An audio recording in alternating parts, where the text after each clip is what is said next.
Starting at 30. You know what? Because we had a head-to-head matchup with these two this week, I decided to just put the winner of that matchup at number 29, and loser just went to number 30. So we're going to go Rockies at 30, White Sox at 29. So I'll give the White Sox a little something. I'll give them a little boost for this week. So let's start off with the Rockies, right? Really, there's not much to talk about. For the last couple of weeks, the one thing I've been mentioning with the Rockies, it's the draft. I'm very excited to see what the Rockies do in this draft. So giving you all an update on the mock drafts out there. So, the most popular ones, you got Jim Callis on MLB.com. You got Kylie McDaniel on ESPN. You even got Joe Doyle over at Future Stars. He's got a great thing going on over there. Baseball America always has a really solid operation going. So for right now, the majority of the major mock drafts has Chase Burns going to the Rockies. I think that would be an amazing pickup for them if that were to be the pick at number 3. Picking Chase Dollander last year, and if you go with Chase Burns this year, that's 2 high-octane guys for your future rotation. And you got to think from a strategic point of view, when are the Rockies ever able to sign any free agent pitchers out there?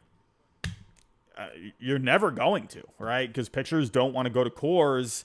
So I think really the best strategy is just to draft these guys. I think that's the way to go. My pick would be Chase Burns, personally. I know you never really want to draft for need. I think that saying is a little overrated at times. I think for the most part, that's generally the way you want to go in a draft. But I also think too, you should stick with, what are you aiming for? Which direction are you trying to go in? I think there can be some need mixed into that. I don't know. I think for the Rockies, you have so much trouble getting pitching. I think this is probably the way to go.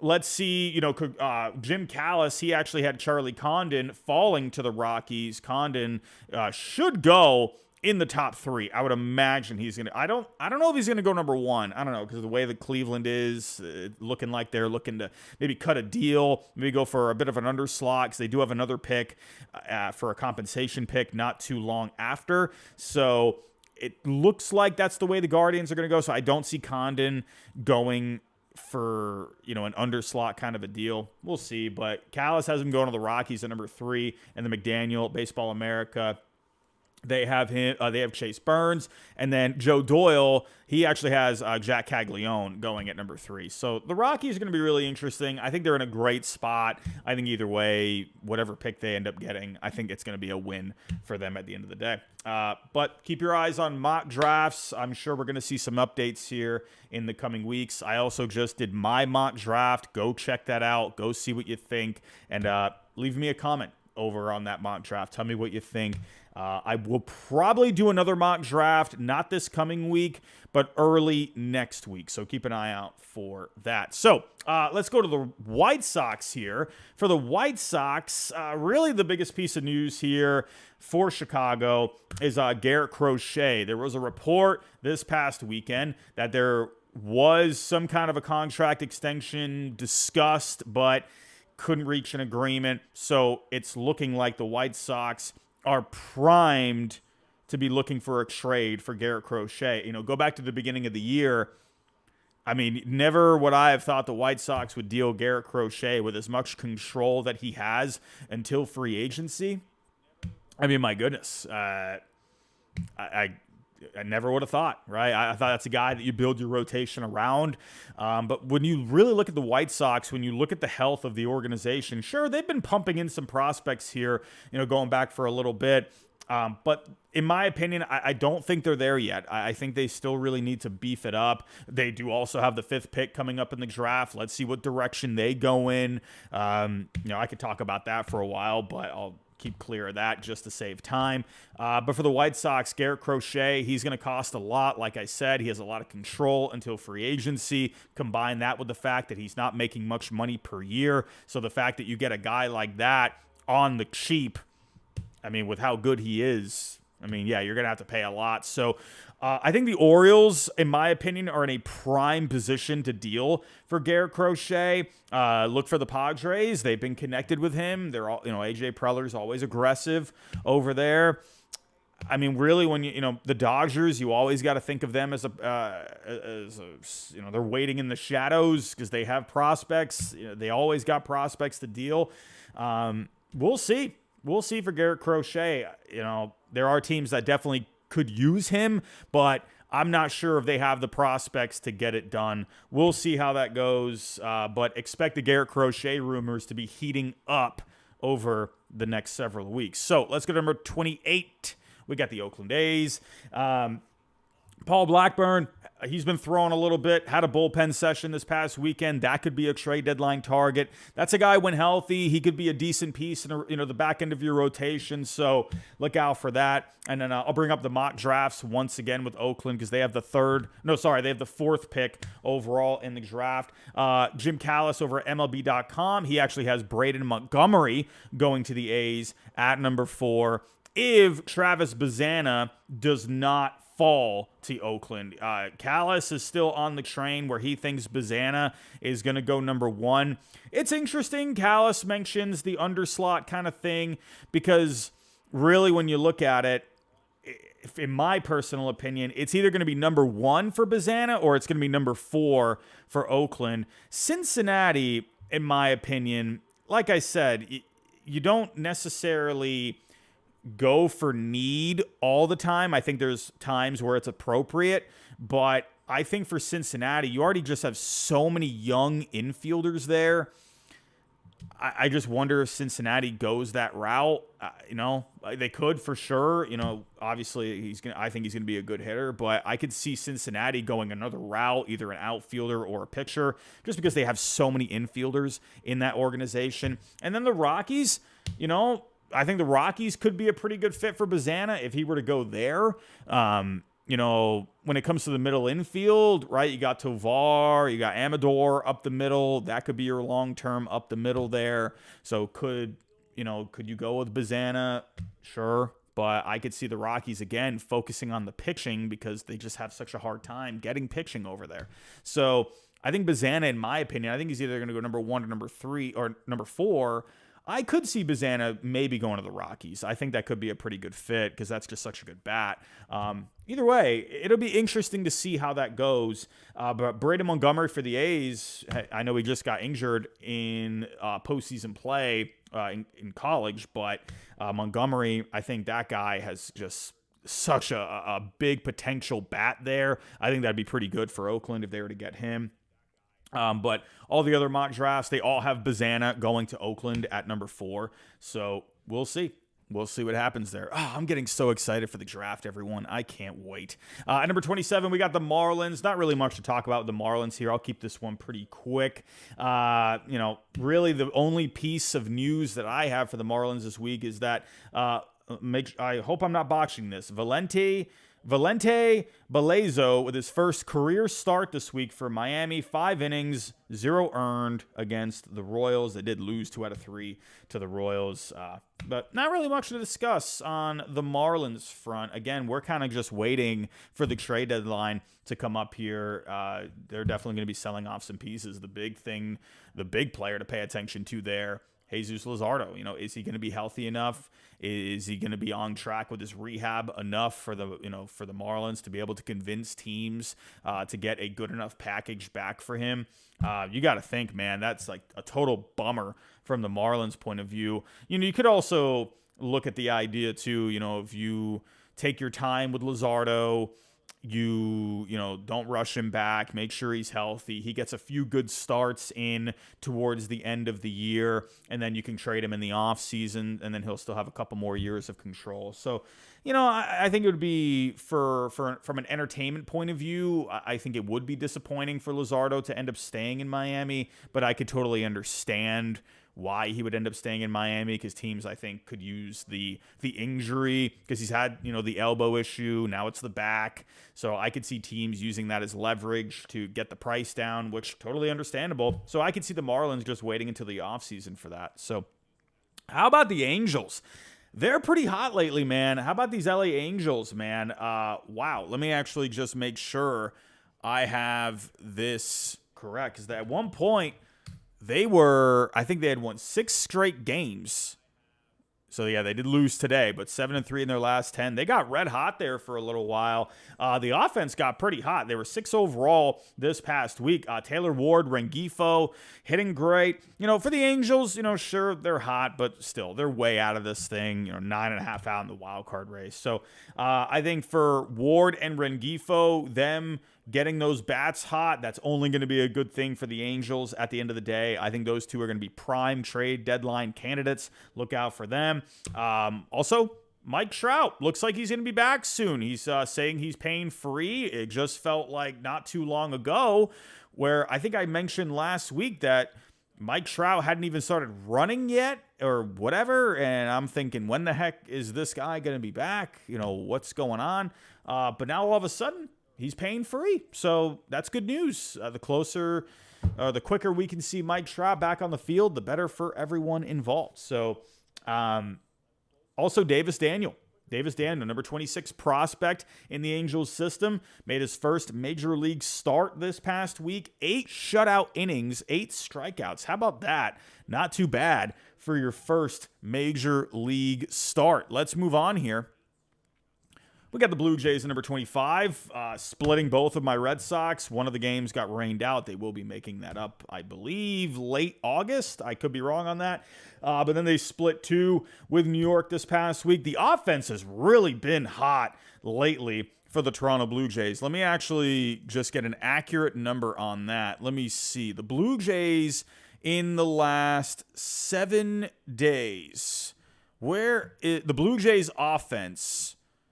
They ranked 2nd overall in the last 7 days. This offense has been red hot. Vladimir Guerrero Jr., man. This guy's going off right now. He's hitting almost 500 with over a 1,100 slugging over his last 7 games with 5 home runs and 19 RBIs. Vlad Jr. is going off right now. It's not just him. Springer, Turner, even IKF have been hitting pretty well. Hey, the bats are getting going right now. The pitching still, it's a little up and down. Also, shout out to Chris Bassett. That dude got drilled with a comebacker this past weekend, and he stayed in the game, and he actually pitched pretty well against the Yankees. Got the win. 6 innings, 1 unearned run, 8 strikeouts. Chris Bassett, man, that dude's a soldier out there. But for the Blue Jays, when you're looking at the standings with Toronto, they're 7.5 out of a wild card spot. Sure, the offense is hot lately, but again, this is a team this year I saw coming in to the year. I was thinking there's going to be fatigue with this team. I know I've been saying that like every single week, but I felt weird about the Blue Jays. I still was thinking, all right, I'll give them the benefit of the doubt. I'll still give them a win total in like the low 80s, but I didn't feel confident about that. And here we are, unless they just get absolutely red hot here in the next couple of weeks.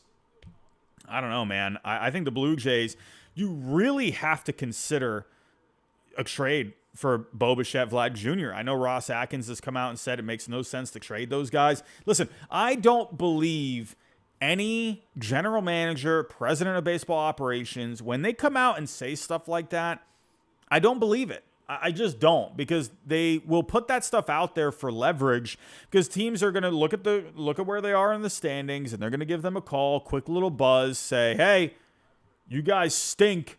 Vlad, Bo, what are we doing here? Are you going to sell? Right? And so Ross Atkins, in my opinion, coming out, putting a firm stance saying trading these guys doesn't make sense. But to me, I think it makes a ton of sense to trade those guys. I've been having people, I've been doing a couple of videos here in the last couple of weeks, trades I want to see. And in the last one, I had Vlad Jr. In a trade, in a possible trade scenario. And, I had people saying like, just, the normal hater comments. You always got to love those comments where you got the haters where they say something's terrible, but they never give you a rebuttal. They never give you their own counter proposal. They just want to talk their smack, but they can't give you their own opinion and whatever. But I had a couple of comments on there where they said there's no way the Blue Jays are going to trade Vlad Jr. Well, why not? Why not? Why couldn't you trade him? I mean, to me, now here's the thing. If there was any report out there saying maybe an extension could be possible, sure. But we've been kind of seeing this talk for a little while now that there's no talk of an extension. There's nothing there.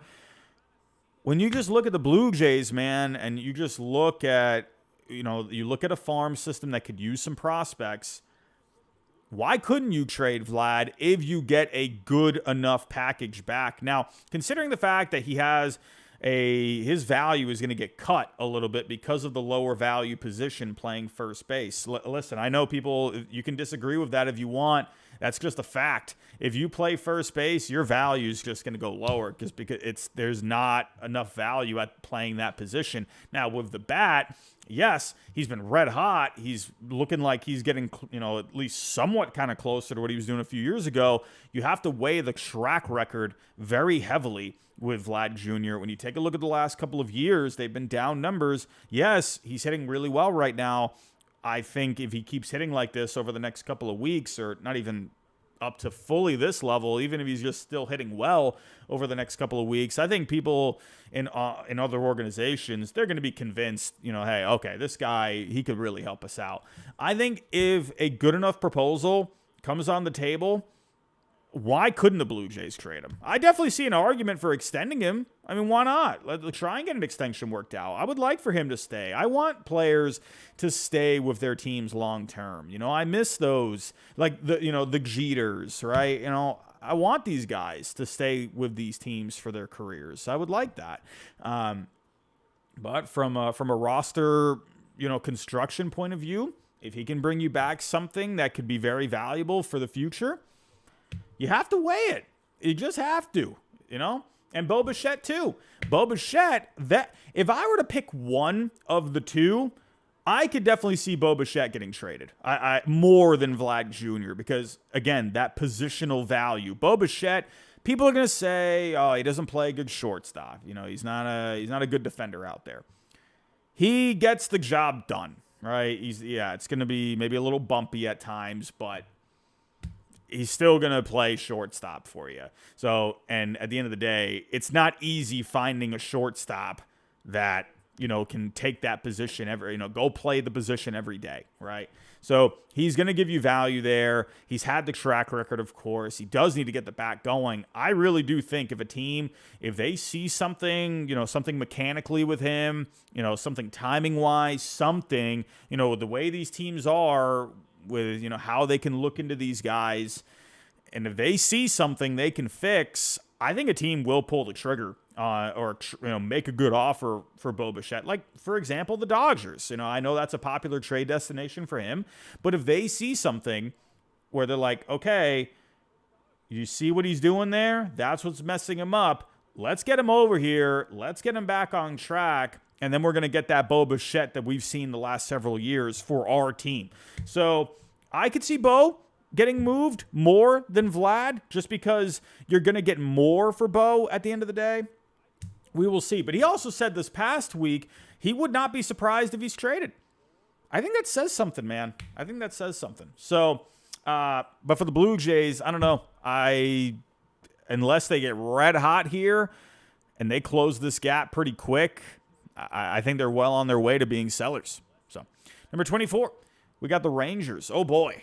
This team is, they're having a rough time right now. Having a rough time. Actually, let me just make sure I got their place in the wild card standings here correctly. They are playing right now against Baltimore. I mean, they are winning right now 8-2. So, okay. So, they're at least salvaging their week, but they've had a bad week. They've lost 6 straight games. They're now 37-46. It looks like they're on their way to being 38-46. But They're 8 as of right now at this second. They're 8.5 back in the division, 8.5 back in the wild card race. It's not looking good. It's not looking good, man. Listen, I came into the year, I had Rangers fans coming after me, because I was not very high on the Rangers coming into this year, and that was no disrespect. I'm just thinking you always see the World Series fatigue. You saw the lack of pitching.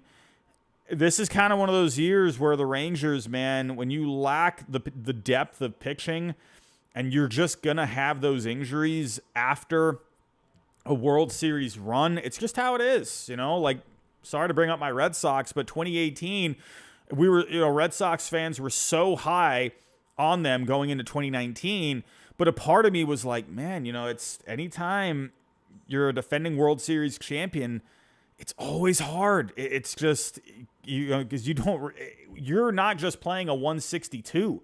They're then playing, the most ultra competitive baseball there is in the world after that against the best teams out there. And you're just putting it all on the line. And really the Rangers, they were doing that, and I'm not surprised to see it. And that's not disrespect. It's just it's a compliment to how much they worked their butts off last year. And sometimes you're just going to have that hangover. And we've seen it every year. It feels like every single year. And the Rangers, they're not prone to it. But overall this week, swept by Milwaukee. They've lost the first 3 to Baltimore here. Looks like they're going to win tonight. But Corey Seager, that was another one. He got hit on the hand. It looked bad right off the bat. X-rays were negative, though, so that's a good sign. You do have Adolis Garcia hitting pretty well. Max Scherzer, he's looked okay in a couple of starts since coming back. But this Rangers team, man, they're not hitting enough. They're not pitching enough. It's just not there.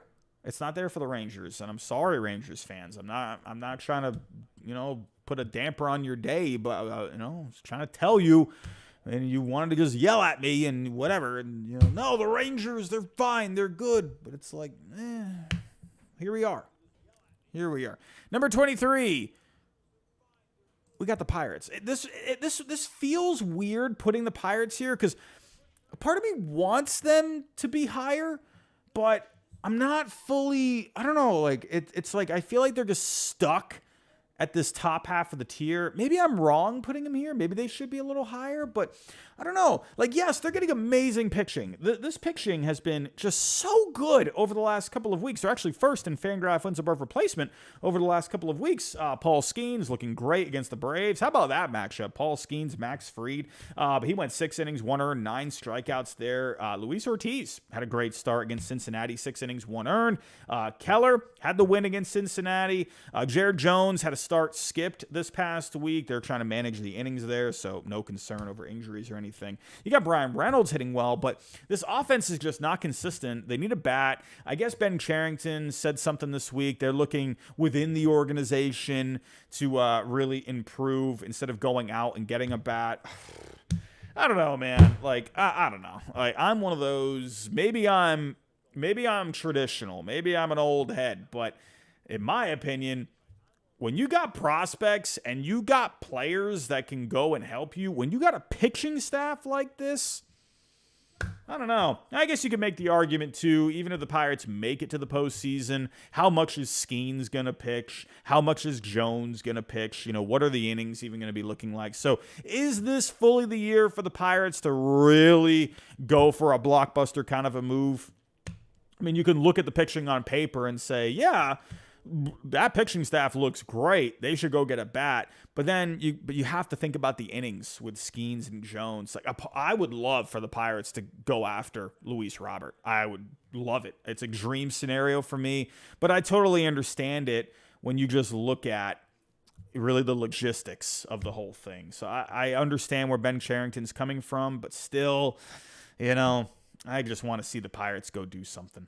So Dr. Slicknuts. Love that name. Thank you for becoming a member, my friend. Also, Andrew Lee, thank you for becoming a member for the 32nd month. Absolutely insane. Absolutely insane. I did see a super chat a little earlier. I'll get to that in just a second. Let's talk about the Cubs. I got a little to say here about the Cubs. They stink. This Cubs team stinks. And you know why I'm saying that? I feel, have you noticed this with me, for people out there that have been with me for the ride for the last few years? I feel like every time I go heavy one way, the complete opposite happens, right? I'll say, wow, yeah, that team looks great. That team looks like they could go on a World Series run, and then they lose like 5 straight games. Or I could say the Houston Astros, they look done, nail in the coffin. It's over, time to sell, put some prospects into that organization. And then they rattle off 9 wins in their last 10 games. Every time, it's no matter what way I go, the opposite happens. So the Cubs, they stink. It looks like it's over for the Cubbies. I want this Cubs team to do well because there's talent on this team.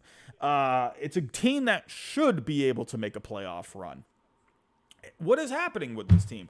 Their offense is just anemic right now. Like, you got Horner, Happ hitting well. Swanson and Bush have been okay. Bellinger is ice cold. Peter Crow Armstrong, ice cold. Saya Suzuki, cold.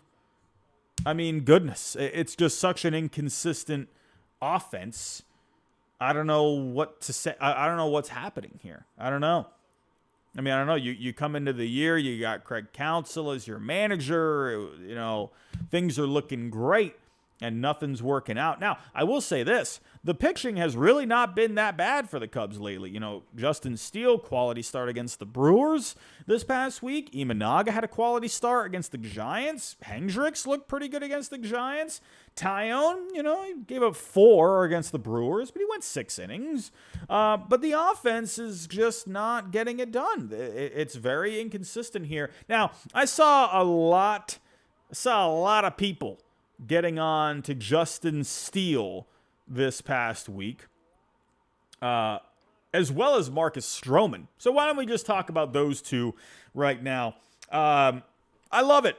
I love the passion from Justin Steele and Marcus Stroman. I saw a lot of people calling for hypocrisy this pack, because a lot of people were getting on to Marcus Stroman about, if you saw what happened with Marcus Stroman against Toronto, there was a double play. Gleyber Torres, he made the throw to first base, wasn't fast enough. Runner beat it out. Marcus Stroman started yelling. He started, showing some emotion out there. People are thinking, wow, Marcus Stroman, this guy's a jerk. This guy's just, this guy's an idiot, blah, blah, blah. I was seeing all of it about Marcus Stroman. Now, and I saw a lot of people saying, too, Gleyber Torres, double play looked fine, right? He was, why is Marcus Stroman yelling at this guy?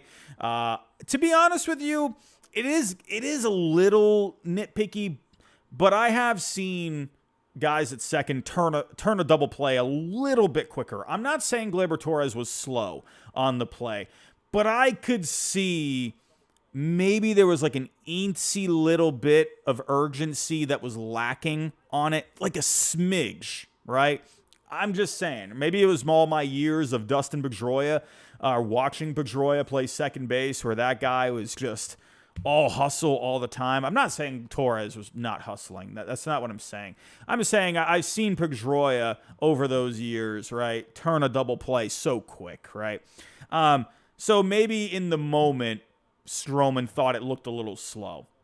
When you go back and look, it's not slow, but it's not really the quickest either, right? It kind of looked maybe a little too routine. Anyway, I'm getting hung up on that. But Stroman, either way, I liked it. I liked the emotion. This is why you brought Marcus Stroman into New York. People are wanting personality. People are wanting some emotion with the Yankees. People are wanting a bit of a spark, a little fire up the butt. And, I like it, right? I think there's a time and a place to have that emotion. Now, if you're just showing it all the time and you're just overdoing it, that's going to look bad, right? Stroman, though, I think in that moment with the way the Yankees have been playing, I liked it. I thought it was fine. Sometimes you got to just get it going a little bit. And the same thing with Justin Steele. But then I saw people, oh, Justin Steele, this is great. He is really trying to get his team going. I think it's just because Stroman has that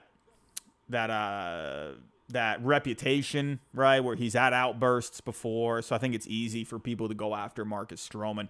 And Justin Steele, if he does it, he doesn't really have that reputation. So for me, I approve of both. I think, with the way the Cubs have been playing, I think it was fine for Justin Steele to do that.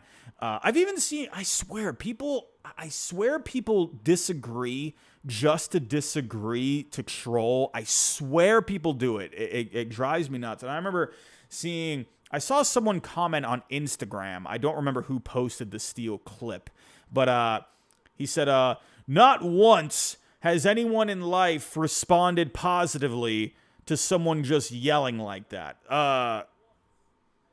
I disagree, right? I wasn't a great baseball player growing up, but I did play a little bit. And sometimes when a guy started getting a little fired up, yeah, that got me going a little bit, right? So I saw people saying stuff like that. I approve of both. I think it was good. Show the emotion, not all the time. There's a time and place for it. I think both instances were appropriate.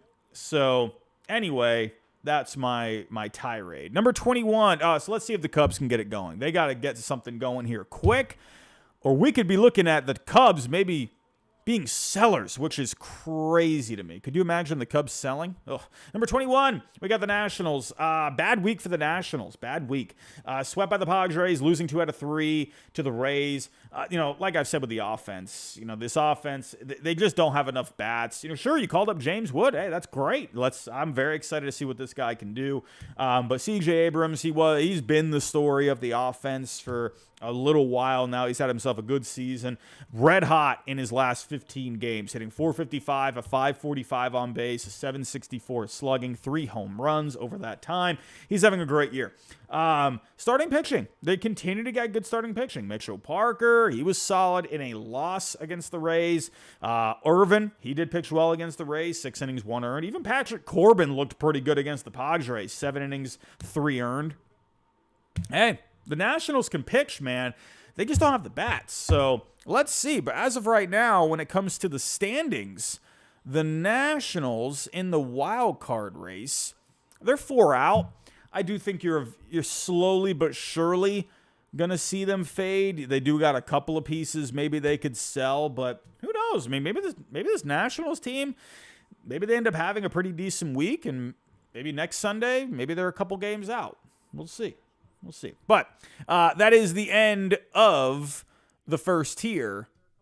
Let me get to that super chat that we had. And again, thank you for new memberships, people that are signing back up again. I appreciate that.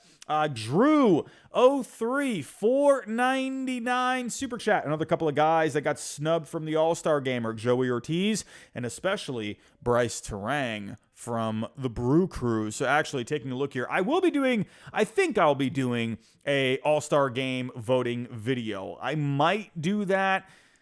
The shelf life on it won't be incredible. If I could maybe whip it together real quick tomorrow, I think maybe I'll do it for tomorrow. So be on the lookout for that. I might not. We'll see. But when it comes to the in the infield, so you're looking at second base, got Luis Ariz, Ketel Marte are the finalists there. At third base, got Alec Bohm, Manny Machado. So, when you're looking at, let's see.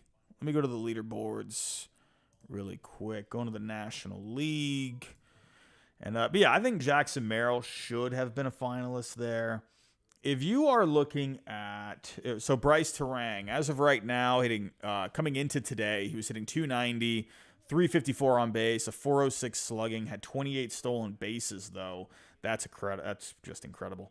And then when you're looking at where is Joey Ortiz has also been having a great year. So let me just make sure.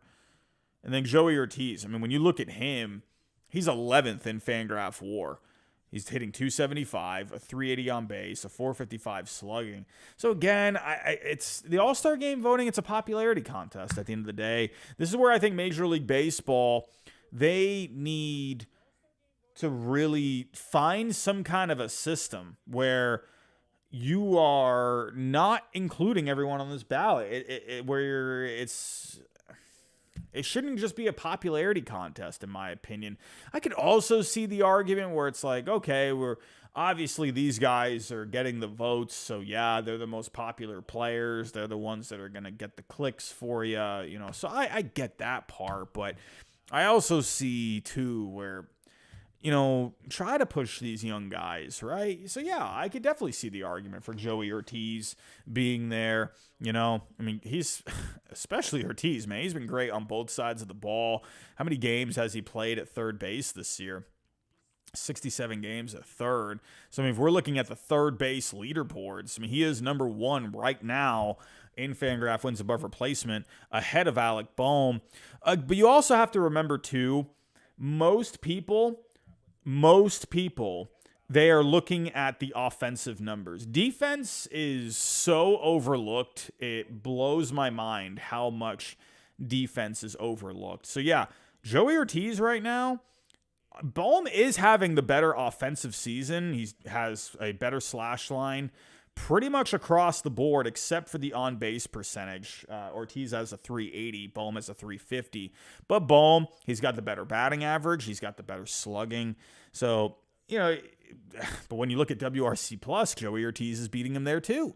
So, yeah, I definitely see the argument for Joey Ortiz. And I think you could see the argument for Terang. But when you're going up against, you know, when Luis Ariz, that's tough, you know. But Terang right now is second in Fangraph wins above replacement at second base. I think Marte should win that. So that one I'm not like too about. But to me, I think you can make the argument to have Joey Ortiz in that conversation and then Jackson Merrill in the outfield in the National League. So we'll see. Wyatt Langford just hit for the cycle? Wow. Look at the Rangers. They got 11 runs now. We just looked at that a little bit earlier. Wow, Wyatt Langford. How about that? Did he really? Let me actually make sure. Yeah, wow, look at that. 4 for 5 tonight, 4 RBIs. Wyatt Langford, man, I went, you know, gung-ho. I went for that Rookie of the Year pick for Wyatt Langford. But, hey, he's showing you tonight what he can do. He's showing you tonight. So, let's get to the next tier. We're getting into tier number 2. Here we go. Starting at number 20. I got the Rays. I think you could make the argument the Rays could be a little higher. They had themselves a great week. They're back at 500. They're 7-3 in their last 10. They're 4 back in the wild card. Look out for the Rays, man. Right? This is a team where you never know what this team could do. They're just that always enigma of a team. I wasn't sure what to think about them coming into the year. I know I've said this a million times, but if there was ever a year to be down on the Rays, it was this year. And so far, I'm kind of right on that, but you never know if this team could really just go on a run here. They need to have another good week to be in serious in the serious conversation to go for a wild card spot. We still got a lot of baseball left. We're now halfway through the season. So they're getting better hitting lately, right? Jose Siri, Yandy Diaz, Richie Palacios, they're hitting well. Paredes, Caballero, home runs today against Washington. They're getting great starting pitching. How about Taj Bradley?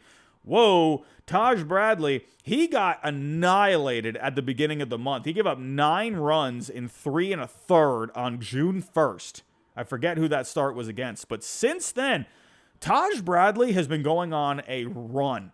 5 starts, 29 innings, a 1.24 ERA, 40 strikeouts over that time. 40 strikeouts. Zach Eflin, 6 innings against Washington. Pepio, 5 1/3 against Seattle. Little, 5 innings against Seattle. So, love what the Rays are doing right now. I see you in the comments. Right? Tigers, they should be in the bottom. I don't know. Maybe I'm holding on to hope for the Tigers, but I am actually starting to lose some hope in them. I don't know, man. Like, this is a team I just see what's happening. But the Rays, they were not good for a while. When you look at the statistics, the Tigers are still one of the best pitching teams out there. Still are. I mean, when you look at the rankings, let me actually pull up my rankings here. We got Detroit, when it comes to starting pitching, they are 3rd overall in starting pitching. Tampa Bay, they're getting it going now, right? They're 16th overall. But Tampa right now, 16th in offense, and the Tigers are 26. Tampa also has not had a good bullpen all year. So, and while the Tigers has been better when it comes to the bullpen, I totally see it. In the comments. Trust me, I am not, you know what? Hey, let's do a poll. Because really, I do see the argument for the Rays being at 19. I do. Because they are playing a lot better lately. The Tigers looked good.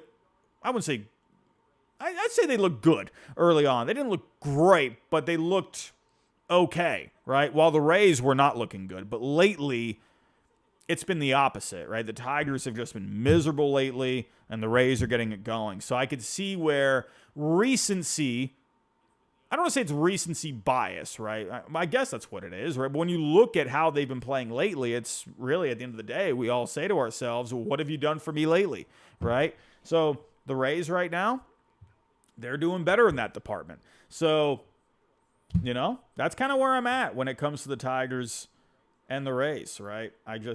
Maybe I'm holding out hope for the Tigers to just reverse their fortunes here. I don't know. But you know what? Yeah, you know what? I think I'm going to make the change. Let's do it. You know what? Because the Tigers have been disappointing me lately. They have been. And you know what? Now that I'm thinking about it, I'm not feeling good about Detroit right now. So yeah, I'm going to give the Rays, I'm going to give them a bit of a bump here. So let's go Tigers at 20. Let's do that. And we'll go the Rays at number 19. I think that's fair. I can agree with that. I can agree. Here we go. Where are the Rays? Where are you? There we go. So, all right. I've made the move. I've made the audible. I think that's appropriate. I think that's good. Again, as I'm getting ready for these power rankings, I'm looking at numbers and I'm like, okay, all right.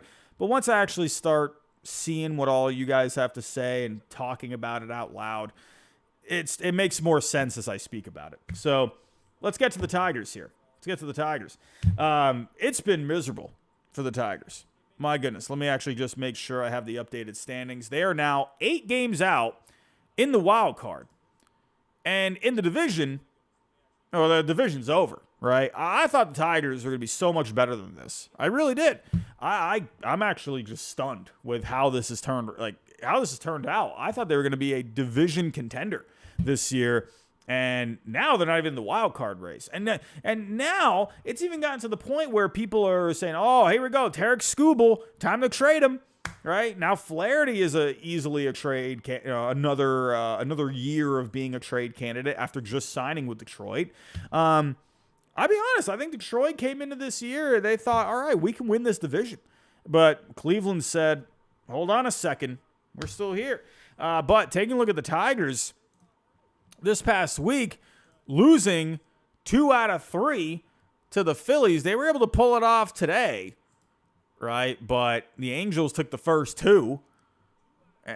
So another bad week for the Tigers. It's the same story with the Tigers every single week. They can pitch, but they can't hit. It's a problem. They were 27th this past week in offense. I mean, sure, Riley Green, Wenzel Perez, they're hitting pretty well, but that's it. They're 4th in starting pitching over the last 2 weeks. They're 3rd overall, like I just mentioned. Skubal did great against the Phillies, 7 shutout innings. Reese Olson pitched well against the Angels, 6 innings, 2 earned. But they can't hit. I think the Tigers, I think that organizationally, I think they're close. But I think they need, if they keep going this way, which honestly I'm starting to think they're going to, I think you're going to have to revamp, just the coaching staff when it comes to the offense. I think you need some different people in these positions because something is not working this year with the Tigers. People are now saying Torkelson is a bust, right? Yeah, he's one of the worst busts of all time, or one of the biggest busts of all time. Remember all the hype that he was getting. And I actually really believe if the Tigers, let's say this, if the Tigers didn't draft Spencer Torkelson and he went somewhere else, could he be doing better? I think that argument's fair. I think it's valid. So we'll see. Number 18, we got the Diamondbacks. Up and down week for them, losing 2 out of 3 to the Twins, winning 2 out of 3 against Oakland. 24th in offense this past week. But Ketel Marte, he is an All-Star Game finalist. He's been red hot. Luis Gurriel Jr., he's been hitting well. Christian Walker went 3 for 4 today. Big story for the Diamondbacks this past week. Well, a couple of big stories on the pitching side of things. Zach Gallen had his return to Oakland, or against Oakland, this past weekend. Pitched well in his return. First start in about a month. 6 innings, 1 hit, 7 Ks. Brandon Pfaadt, he looked pretty good today as well. 6 innings, 1 earned, 8 strikeouts. Jordan Montgomery, another crash and burn start for Jordan Montgomery. Man, I really do think if he had a full spring training and he got signed early on, I really do think he would be so much better than he is now. Let me actually go pull up the updated numbers here with Jordan Montgomery. Also, we're at 300 people in the chat. Thank you, everyone, for joining us tonight. Do appreciate that. If you can, hit that like button for me. That's all I ask for you. But yeah, ERA right now for Jordan Montgomery is above a 6. I'm not even going to go look at the FIP. I don't even care. When your ERA is that high, it's like, no, you're not even going to go look at FIP. But yeah, he was terrible against the Twins. He went 2 2/3, 9 hits, 4 earned.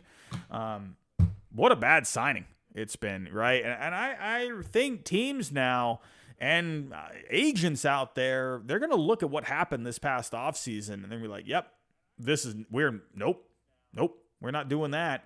And in the end, I don't know.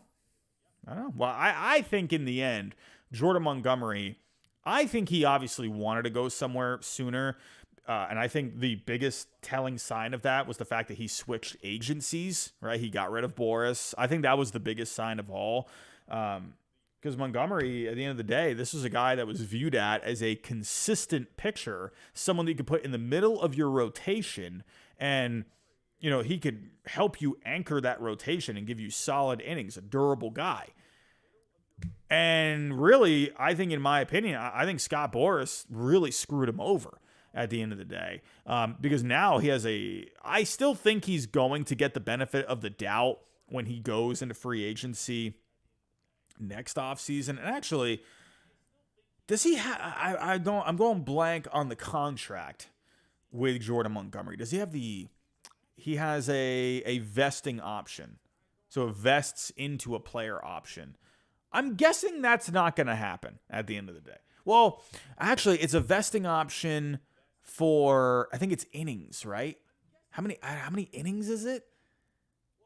I can't remember what the innings were. I feel like it wasn't much now that I think back to it. Maybe someone in the chat can remind me. I think Montgomery is going to get the benefit of the doubt. I think just because he didn't have that spring, right? Whereas Blake Snell, on the other hand, if he were to go back into free agency, I think teams would be really timid about him because he's had the injuries. Montgomery is more durable. So we'll see what happens there. I think that's interesting. But the D-backs, they're kind of, I wouldn't say they're spinning wheels right now, but they're just hanging around, right? Right now, they're 2.5 back in the wild card race. They had a good weekend, so let's see if they can keep that momentum going. So, I see you in the chat. Relentless. If he makes 18 starts, the vesting option is $22.5 million, and if he makes 23 starts or more, it vests at 25. So that's going to be interesting. He should be able to make the 18 starts. As of right now, he is at 13 starts. So he'll make that. So 23, that'll be, I think he can still make 23, right? Because we got all of July, August. Yeah, so he'll make the 23 starts. I think that. But yeah, I think you could see that dark shadow, right? Probably take the 25 million and get that guaranteed money and then go back out into the market. I guess it comes down to, does he think he can get a multi-year deal in the offseason, right? We'll see. Number 17, we got the Cincinnati Reds. Kind of same situation here. Reds, an up and down week. Losing 2 out of 3 against the Pirates, splitting with the Cardinals. 9th in offense this past week. Holy cow. Jonathan India. Does anyone see what Jonathan India is doing lately? This guy's been insane. I mean, what the heck is going on with Jonathan India right now? Listen to these numbers. I'm going to go last 7, last 15. Over the last 7 games, he's hitting .538 with a .613 on base, a .923 slugging. Over the last 15 games, he's hitting .426 with a .492 on base and a .704 slugging. Jonathan India is going crazy. I remember people were thinking, like, is this guy done? Like, is he even going to be like a guy that is even going to help you at this point? And holy cow. I mean, his numbers they're getting close to those rookie of the year numbers. They've probably already surpassed those numbers. No, not quite there. He had an .835 OPS in 2021. He's at .791 as of right now. But India, red hot. Keep an eye on him. Ellie De La Cruz, Spencer Steer, they've been hitting well. Hunter Green, I believe Hunter Green ended up finishing off with a good start today for the most part. I know Lance Lynn got the W, but Hunter Green, it looked like he ended up having a decent start. He went into the 5th inning, 4 2/3, but he only gave up 1 earned. And then, so he had to kind of labor through. He had 95 pitches and couldn't even get through 5 innings. So, he did look better than his last time out. He went 4 innings, gave up 6 against the Pirates. So, Carson Spires, I believe I don't know if I'm pronouncing that wrong. I'm sorry. I believe it's Carson Spires. Went to the rotation recently, pitched well in his last 2 starts, 6 innings, 1 earned against the Cardinals. Quality start, picking up the win against the Pirates. Looking pretty good. Montas had a quality start against the Cardinals this week. Abbott picking up the win against St. Louis on Thursday. For the Reds, they're there, right? They're just hanging around. 4.5 out in this wild card race right now.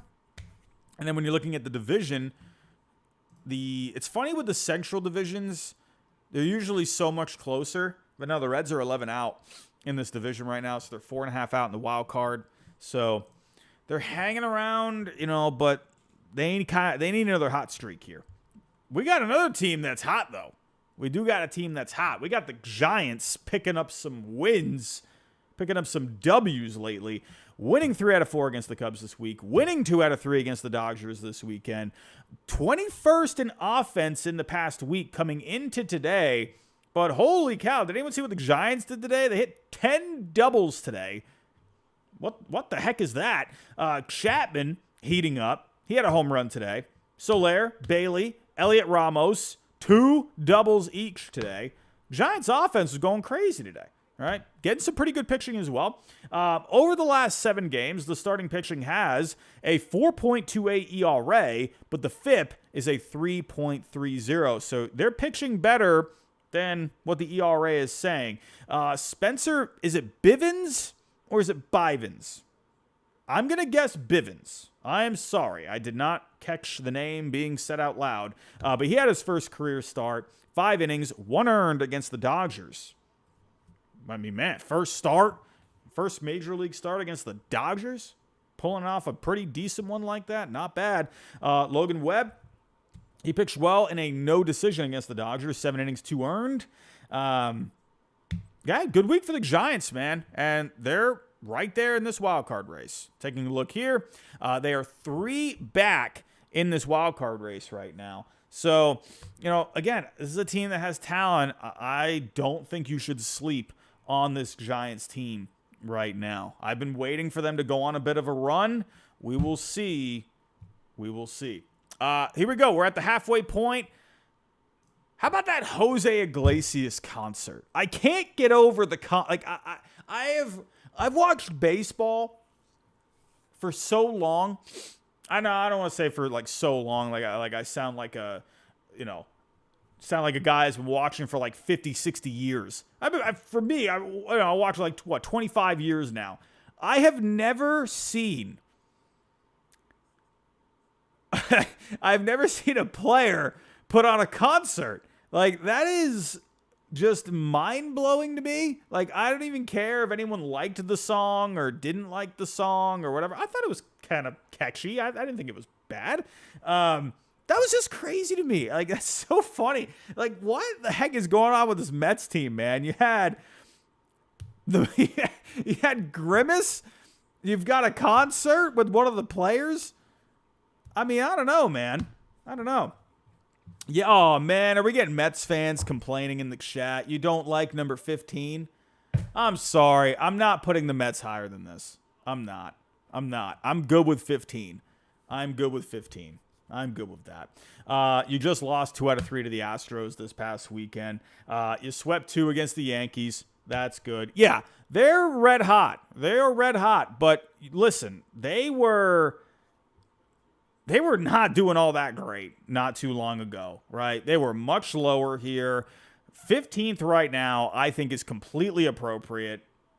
I'm looking at other teams, and I'm looking at, sure, maybe you could put the Mariners a little lower. But listen. You can't lean so much into the recency. I look at the whole year, right? Yeah, the Mariners, maybe not playing that great lately. But they've looked better than how they've played this past week, right? We got to kind of stop leaning so much on recency. Yes, I do weigh that, but you can't have that be the whole picture. You got to look at the whole thing, right? Yes, I do look at how a team has played lately, but that's not going to be how I decide everything. I think 15 is completely appropriate.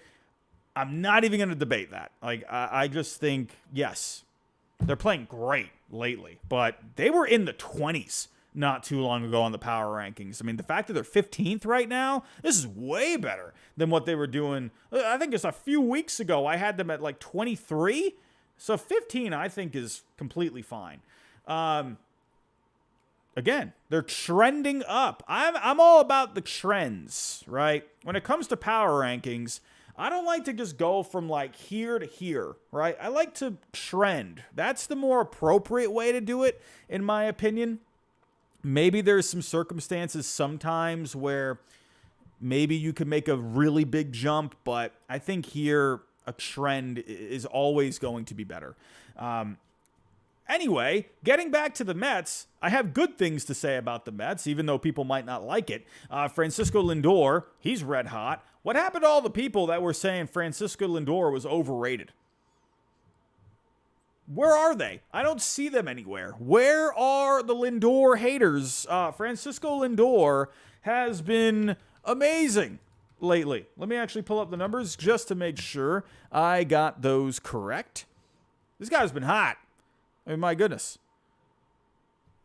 Over the last 30 games, Francisco Lindor is hitting .312 with a .370 on base, a .552 slugging, 6 home runs, 16 RBIs, 9 stolen bases as well. Francisco Lindor has been very good lately. Vientos, this guy's hitting home runs left and right. 4 home runs this past week. Bader, Alvarez, hitting great. Nimmo has a couple of homers this past week. The Mets had the best offense overall in the last 7 games. The Mets offense is red hot, so hot that Jose Iglesias had to have a concert. I'm just saying. Pitching side of things. Severino looked really good against the Cubs. He was okay against Houston over the weekend. Against the Cubs, earlier in the week, 6 shutout innings, 10 strikeouts. Against Houston, he went 7 innings, 4 earned. So, not bad, not great, but Severino's having himself a good year, man. You got to love what he's doing. But overall, I think this is where I like the Mets right now. I think next week, if they can, if they had won their series today against the Astros, if they had beaten the Astros, they would be at number 14. They would be at 14. However, I had to put the Astros at 14 because they won. All right, they won 2 out of 3.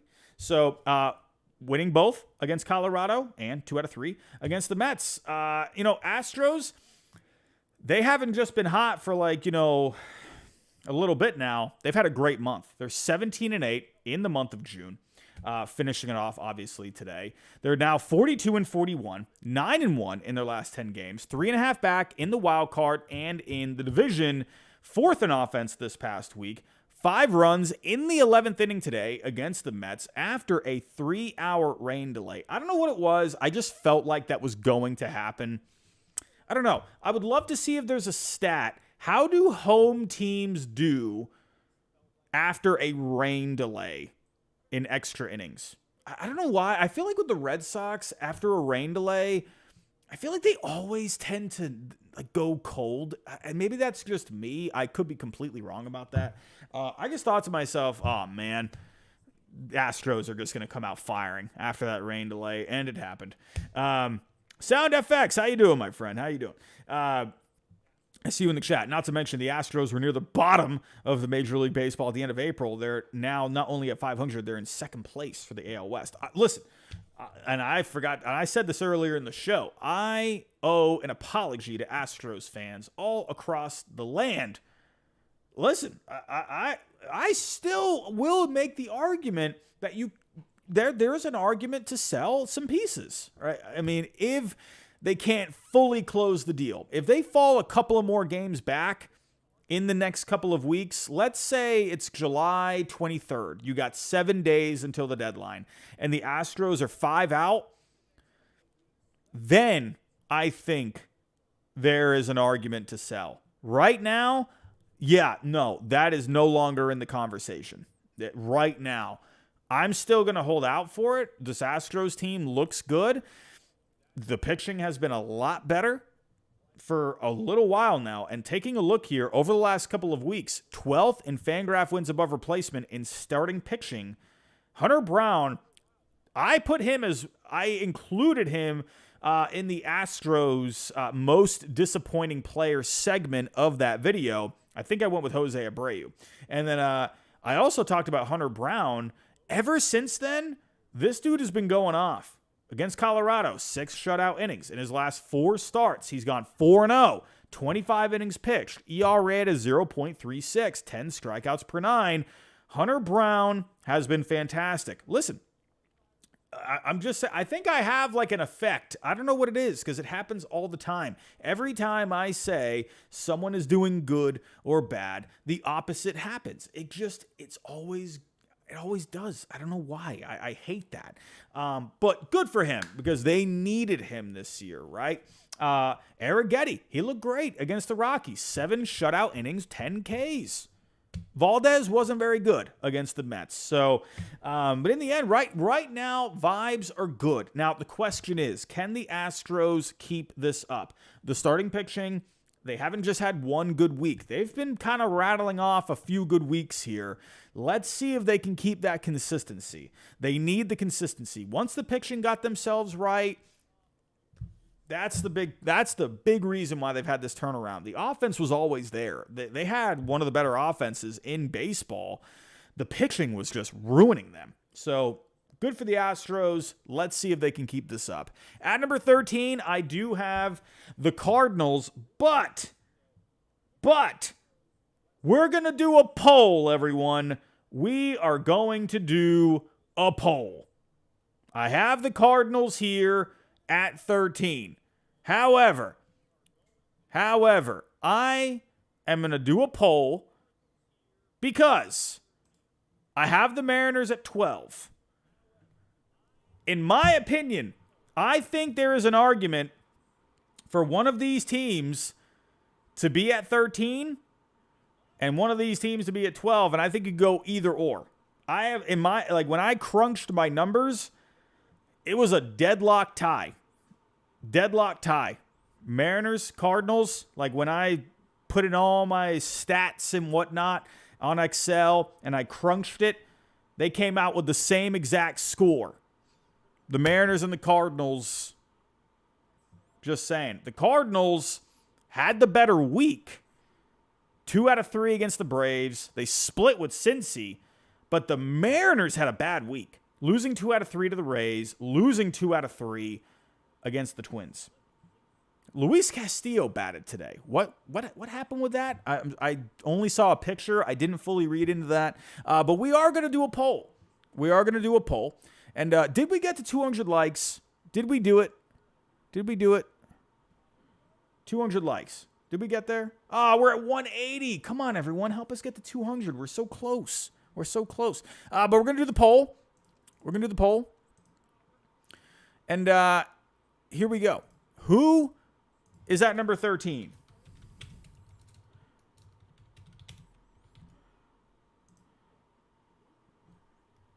Cardinals or the Mariners? Or no, let's do number... Okay, I'll do 13. No, I'll do 12. Who is 12? Cardinals or Mariners? So we're going for the 12 spot. So whoever loses this poll will be at number 13. It's a deadlock tie. I need your help. Who do we got? Who is 12? Cardinals or the Mariners? Ooh. Oh, wow. That went really back and forth. Wow, it was like heavy Cardinals, and then all of a sudden the Mariners just came out. Wow, that one like just completely went in a different direction. It looks like the Mariners are pulling away. I'm happy to see people in the chat saying this is actually a good question. Nice to see. I like that you're thinking about it, at least.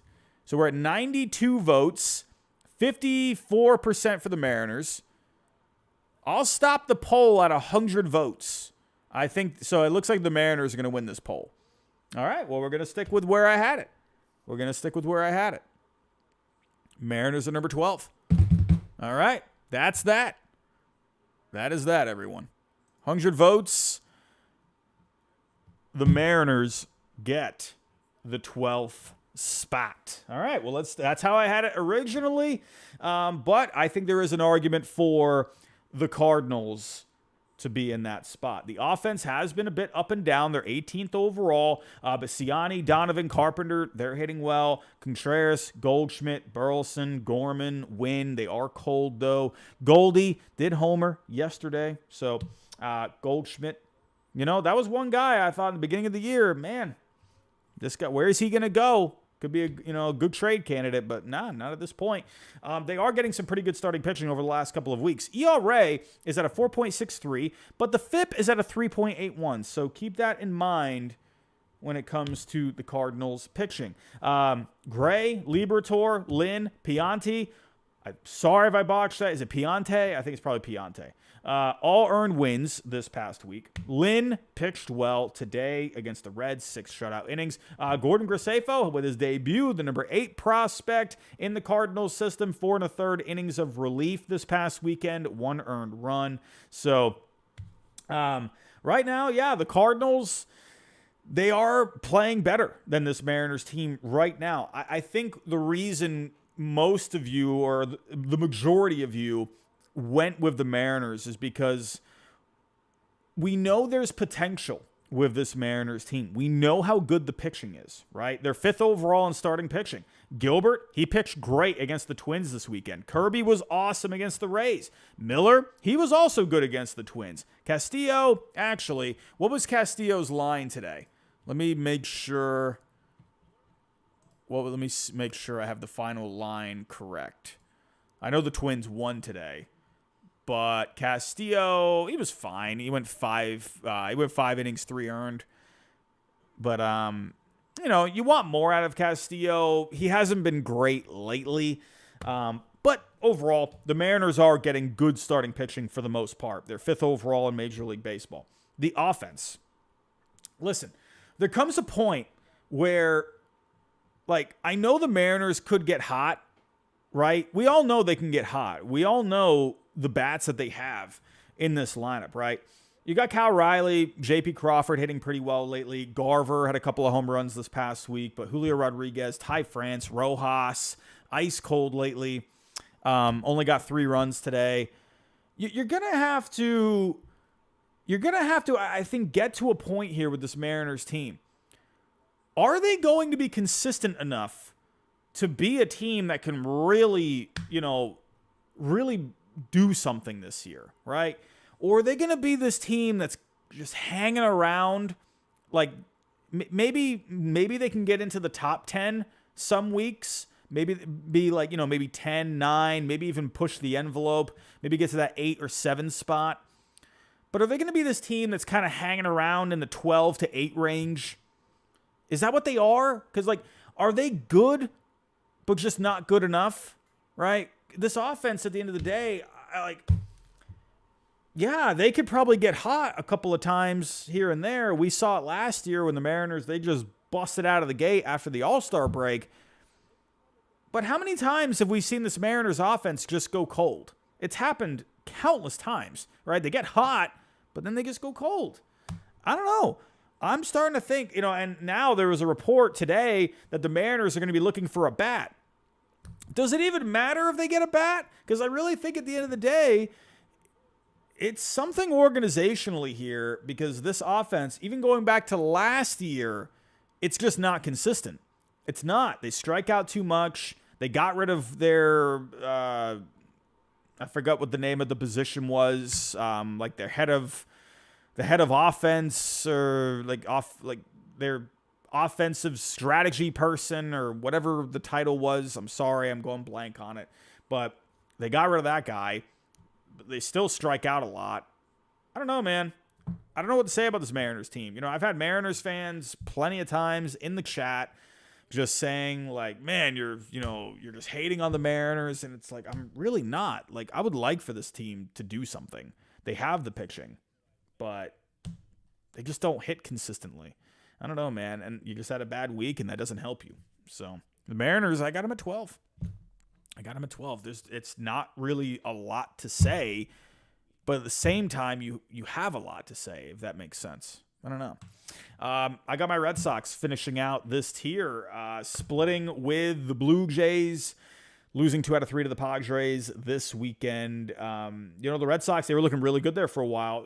Losing their first series in a while. It's been way over a month since the Red Sox lost a series. So finally dropping one here. Unfortunately, I had, and I mean this as a compliment, I had to, just go through all the emotions this past weekend of Don Orsillo, right? Don Orsillo is so good. He's so good. He's easily one of the best in the game, if not the best play-by-play guy in the game. He's just so good. I was listening to him today, and over the weekend as well. He's just so talented at what he does. He just keeps the game just so easy to listen to, right? He tells the stories. He gives you just the good analysis, right? He's just so good. And he brings the emotion when you need to, or when he needs to. Today he was just telling like good stories. It probably also helps that he was obviously with the Red Sox for so long, so he was able to come up with those stories this past weekend. But even today, like, he was talking about the Doug Mirabelli escort in 2006, and I remember the Red Sox, they went with Josh Bard as their backup catcher, and he couldn't catch Wakefield's knuckleball, and so they were like, uh-oh, we need Doug Mirabelli back. And then they got Doug Mirabelli on a helicopter and like a police escort to get him back to Fenway Park. But yeah, he was telling that story today. It's, such a good story. Orsillo's the man. Always miss that guy. I can't believe the Red Sox, they let him go. No offense to the guys over at Nesson, Will Middlebrooks and all them. They've been doing a great job, but Don Orsillo, you can't beat him, man. Padres fans, you're lucky. As for the Red Sox, Rafael Devers, hot. Home run today. Last 7 games, hitting .400 with a .920 slugging, 4 homers in the last 7. Jarren Duran should be a finalist in the All-Star game voting. Like Jackson Merrill, that's the National League version. Jarren Duran, easily the American League version. it's a joke. They need to do something with the All-Star game voting. He had a home run today as well. Tanner Houck, he got pounded. He's had a great year. He was due for a clunker of a start. But the Padres, they showed you how good that offense can be. Hit 3 home runs, tagged him for 7 on Saturday, over 4 1/3. Winkowski did look pretty good today. Red Sox picking up the win with him today. But, for the Red Sox, just kind of just a whatever week. So I have them knocking on the door for the number 10 spot. So, but Alex Cora also said that, hey, no one expected us to be in this spot, and here they are. They're taking a look at the Red Sox as of right now in the standings. Right there, game and a half out for the third wild card. They were in that third wild card position this week. I think for the Red Sox, I don't think they're going to go crazy at the deadline. Even if they buy, I don't think they're going to give up prospects. I don't think they're going to, just tank the farm to go bring in someone big. Even if you go after someone like Garrett, Crochet, I don't think they're going to do that. I think you'll see some minor moves. I think you'll see them go more for like platoon kind of matchups, maybe like a right-handed bat to kind of help out. Maybe give them another option at DH, but then you also got to look at too. You got guys like Tyler O'Neill, Ref Snyder as right-handed bats. So do they even do that, or do they just stick with the guys they got? I could see them maybe going for a bit of an upgrade. Something small in the offense. Maybe we'll see. Pitching wise, I could see them adding something for some depth, to give them some innings down the stretch. I could see that. I don't think they're going to go crazy at the deadline, though. I think it'll be, some smaller moves, right? At this point, though, it's kind of hard to see them selling. And I think you can make the argument, too, at this point, to hang on to Kenley Jansen. Because really, how much are you really going to get for him? And if you trade him away, that is probably not going to help out the clubhouse morale. So I think trading Kenley could end up hurting the team in the second half. And Mark P. And yes, obviously Tristan Casas, he's going to be back too. So yeah, I think for the Red Sox, they're right there. You're getting Casas back here soon. I don't think they really do all that much. I think they will add something small, right? But I don't think it should be too small. So I think they should do something, at least something sort of significant, not crazy, but enough to get the guys jazzed up a little bit in the clubhouse. Like, oh, cool, we brought in this guy. Oh, all right, let's go. Here we go. But we'll see. Everyone, before I get to the top 10, I just want to say thank you, everyone, for coming out for another episode of Power Rankings. But I do want to go over today's sponsor, and that is So Rare. I talked about it in the beginning of the show. In my opinion, I think this could easily be the future of fantasy baseball because, we all know with fantasy baseball, you draft your team at the beginning of the year and you set your lineup every day. Sometimes that can be a little hard to keep up with. But what I like about So Rare, what I really enjoy about it is, let me just share the screen. Hold on one second, everyone. I can't. There we go. Here we go. So, what I like about So Rare is you only set your lineup twice per week, right? They got different competitions that you can enter from Monday to Thursday and then from Friday to Sunday. So only 2 lineups per week. Not bad if you ask me. We're all busy, right? We all got stuff going on. You know me with my potato brain. I'll forget to set my lineup or something. So it's just easier doing it this way. And then the way you build your team is with digital cards. When you start with So Rare, when you click on that link in the description and you sign up, you get to draft your team. You get a set of cards to start with. And my team that I rolled out this week, I went with Tanner Houck. That obviously did not work out. I went with Kirby Yates. I ended up getting him as a reward last week because I finished when you finish better in the standings, you get into better tiers.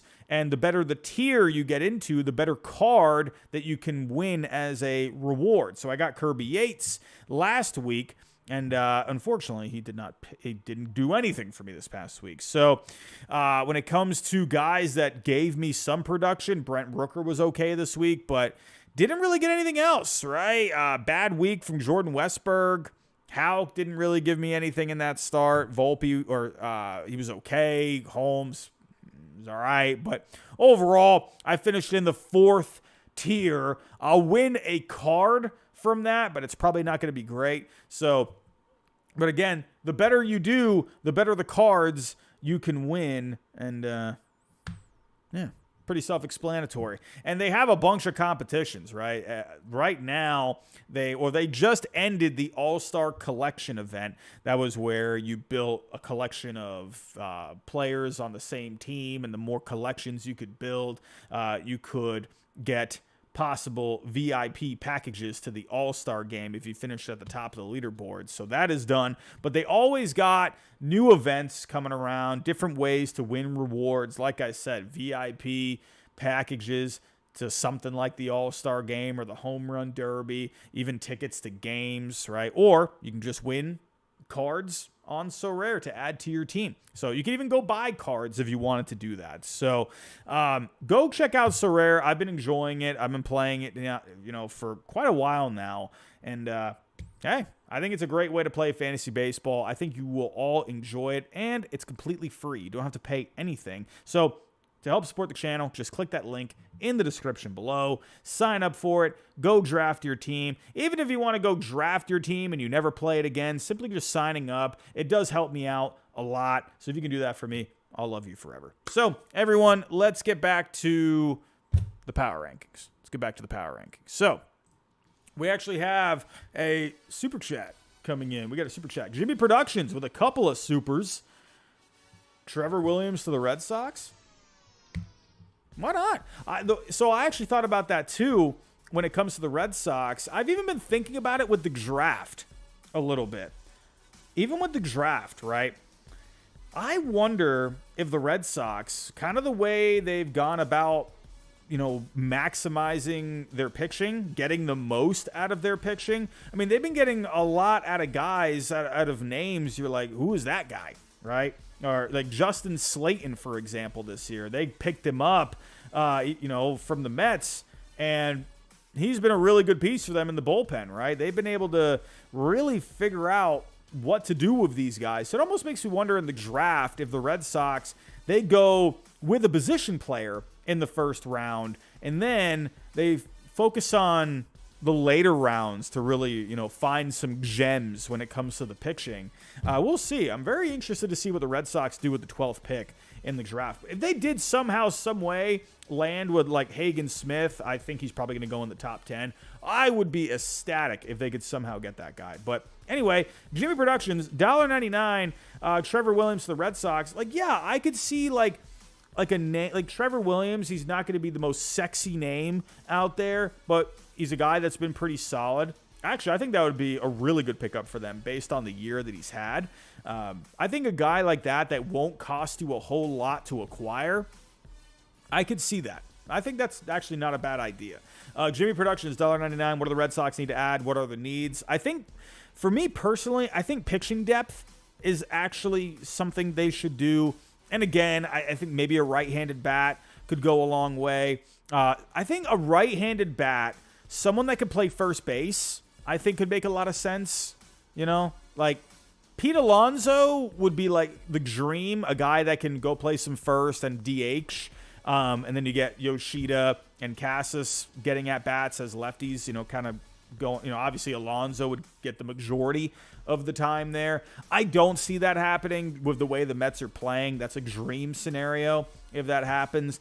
But I think a right-handed bat that can play first base, where Casas is the left-handed bat that plays first. But, a guy, righty, plays him first, DH some days. Yoshida has not been good against lefties this year. So that's what I'm kind of leaning towards. Right-handed bat, maybe some power, I think could go a long way. And, first base, DH, add some pitching depth, maybe a bullpen guy. I think that's pretty much where I'm heading with the Red Sox. So thank you for the super chats, Jimmy Productions. I appreciate that. Here we go. Top 10. I feel like we've been on here for a while. I usually start pretty late, and we're actually almost at the end here. How crazy is that? Number 10. I got the Royals. At number 10, winning 2 out of 3 against the Marlins, winning 3 out of 4 against the Guardians. Good week for the Royals, man. Good week. Ethan Sacco, thank you so much. Palante. That sounds so good. That sounds correct. Is it Piante? Because I am actually surprised it is Palante, because usually when you have the L's, it sounds like a Y, right? So that's like me. If I were to say Palante or a Palante, I would get, I would get that wrong usually. But now it's the other way around, where I've been using the Y sound for the L, and now it's actually the L sound. So, man, oh man. Thank you, Ethan. I appreciate that. Thank you. Back to the Royals. Good week. Winning 3 out of 4 against the Guardians. I do only have them at number 10. I could see a lot of people thinking this might be a little bit low. But the Royals were going through a bit of a rough stretch, so I'm kind of, again, it's that trending sort of a thing that I was talking about earlier. So let's see the Royals. They can kind of get back to what they were doing. I had them in 5, 6, 7 for a long time. So last week they were just cold, and I dropped them out of the top 10 in favor of some hotter teams. But the Royals, again, I could see people thinking this is too low, but it's mainly, you got to consider that they were pretty cold there for a couple of weeks. But Pasquantino hitting well, 3 home runs this past week. Renfroe, this guy was pretty cold in the beginning of the year. He's starting to heat up a little bit. They continue to get great starting pitching. That's been the big story for the Royals this year, other than Bobby Witt Jr., of course. He's been amazing. I'm very intrigued about the shortstop vote in the All-Star game. Wow. That is... Man, what a debate. I think Gunnar Henderson is going to end up getting it. But Bobby Witt, man, the defense has been it's so good, right? When you take a look at Fangraph wins above replacement, when you're looking at the shortstop leaderboards, again, my vote would probably go Gunnar Henderson. He's just been so good, and he's also been good defensively. Bobby Witt, man, he's so good.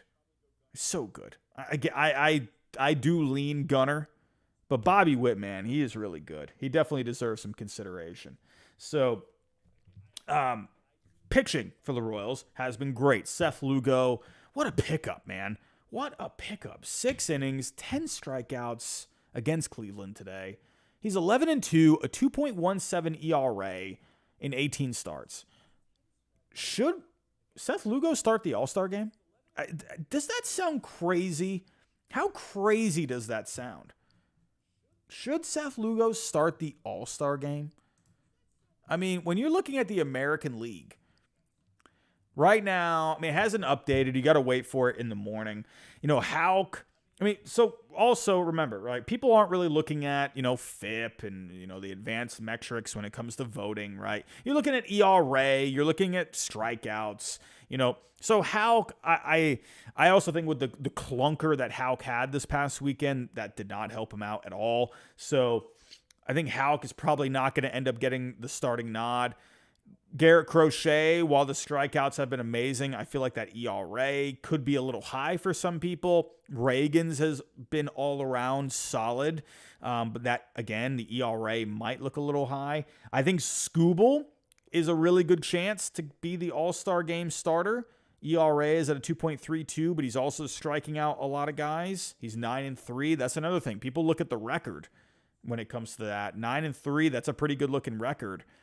But when you look at Seth Lugo is now 11-2, a low ERA. I am really starting to wonder if Lugo could end up being the American League starter. I think he has a case. Reagans, though, did have a pretty tough start this past weekend against Cleveland. 4 2/3, 5 innings, took the loss. So Royals, hey, they're back in the top 10. You got to love it. Number 9, we got the Brewers. Good week for the Brewers. Sweeping Texas, winning 2 out of 3 against the Cubs. They're 8th in offense this past week. One of the best offenses in baseball. 5 grand slams in the last 8 games. I mean, I'm just saying. Terang has had 2 grand slams since June 22nd. Hoskins, Bowers, Chiriot with the other 3. Hoskins, Bowers. Actually, I'm actually looking here. I think I made a mistake. Why do I have the Brewers at number 9? I was going to say that looked a little weird. I think I made a mistake. I think I goofed it up. I did goof this up. Hold on. I thank you for pointing that out in the chat. Yeah, that looked a little weird. I'm like, Brewers at 9.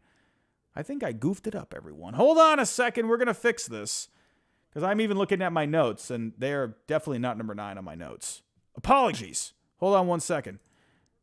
Here we go. Sometimes when I move teams around, after I've kind of like done my notes and everything, I goof up and I forget to move another team. I think that's what happened in this scenario.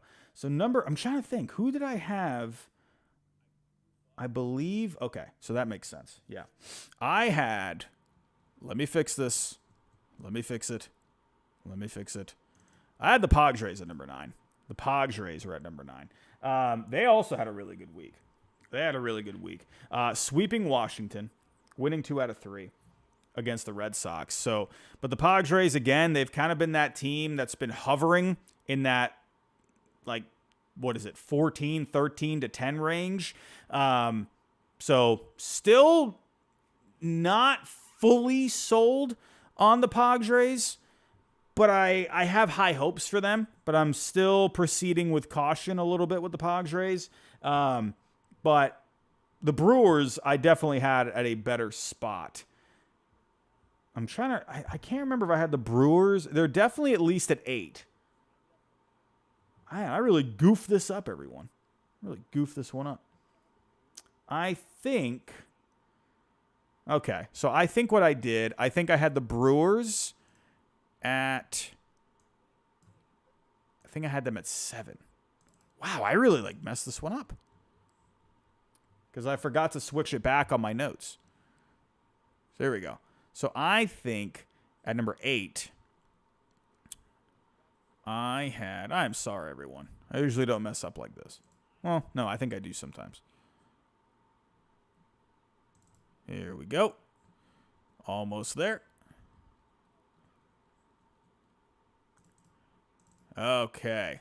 So, at number 8, we had... There we go. Okay. This looks a little better. That looks a little better to me. Makes a little bit more sense.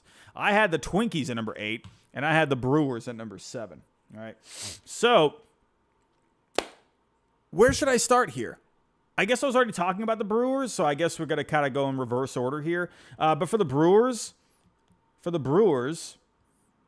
now I can't find them on my notes. There we go. All right, so back to the Grand Slams. 5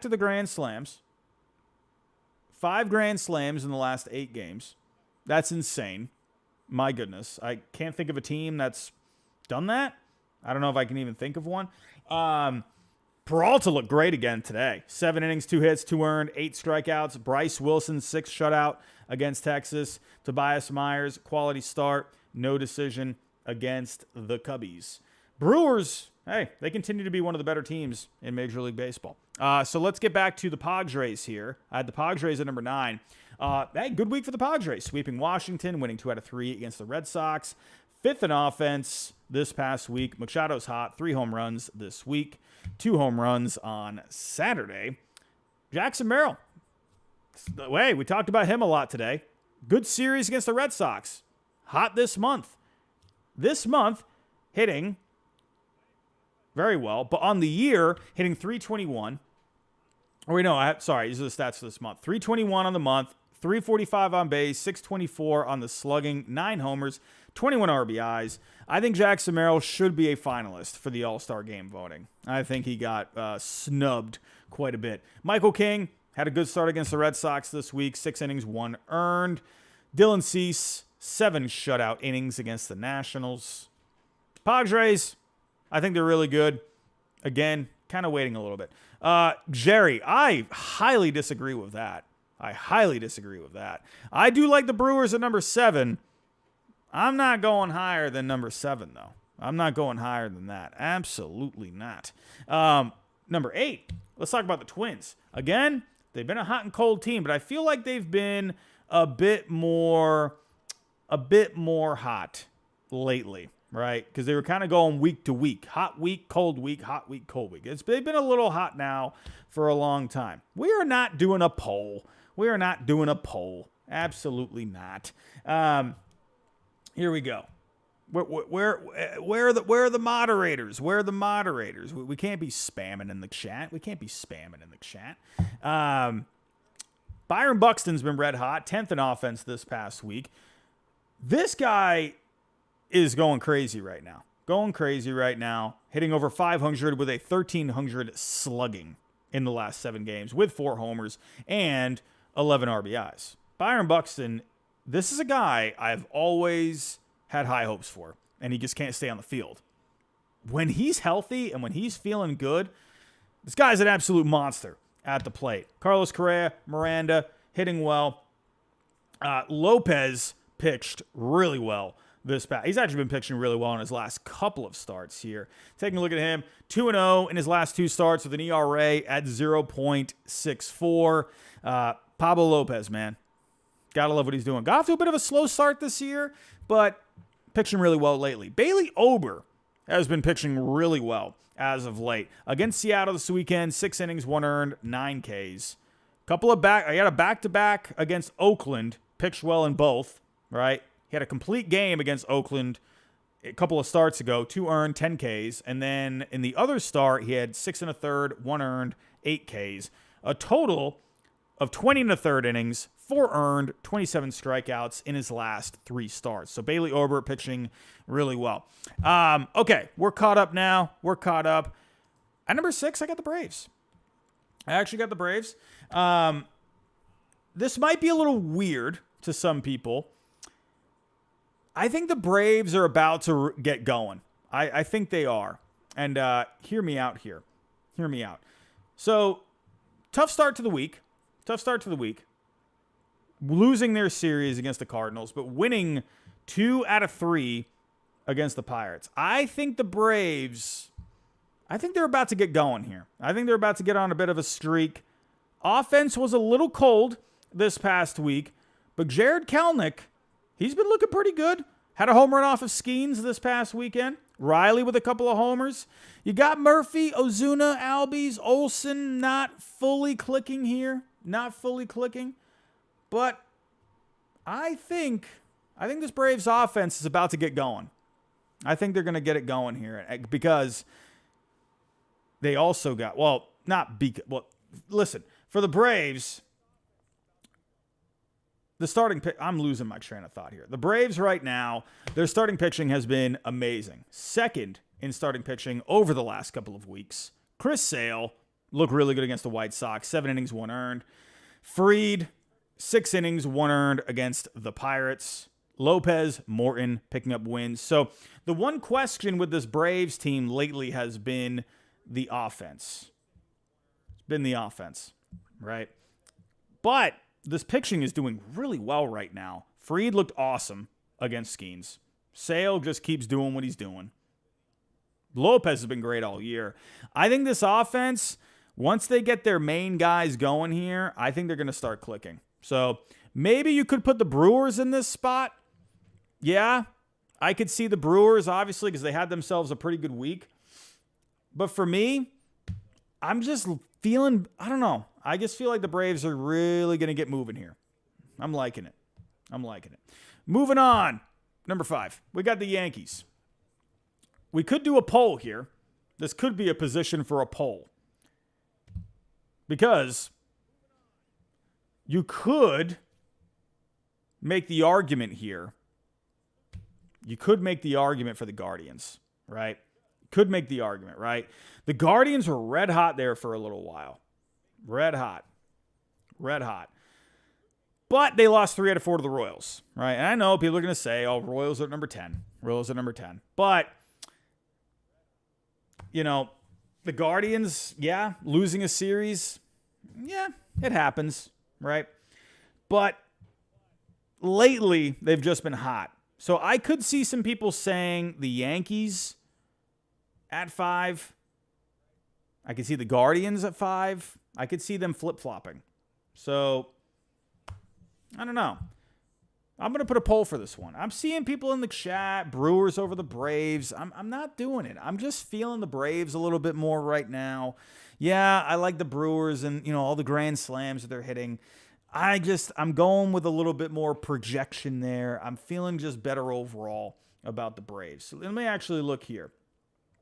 With the Braves, oh, my iPad just died. Gotta love that. So, the Braves, offense, like I said, has been cold, but the starting pitching, second overall in Major League Baseball right now. I'm just really high on it, and I think that offense is going to get themselves right. So, for me, I just like the Braves a little bit better than the Brewers right now. So, but when it comes to the Yankees and the Guardians, I think there's an argument here for both. So, I'm going to do a poll. Which team is at 4 or 5? Or no, which team is at 4? Here we go. We got Yankees. We got Guardians. So let me know. I'm very curious to see what people think about this one. I could actually see the Guardians getting the votes here, but I could also see the Yankees coming out on top. So let me know here. So which team is going to get that 4 spot? Let's see what happens here. Wow, okay. All right. So you got the Guardians at 68%. Guardians are at 68%. What in the world? My iPad is goofing up on me right now. Here we go.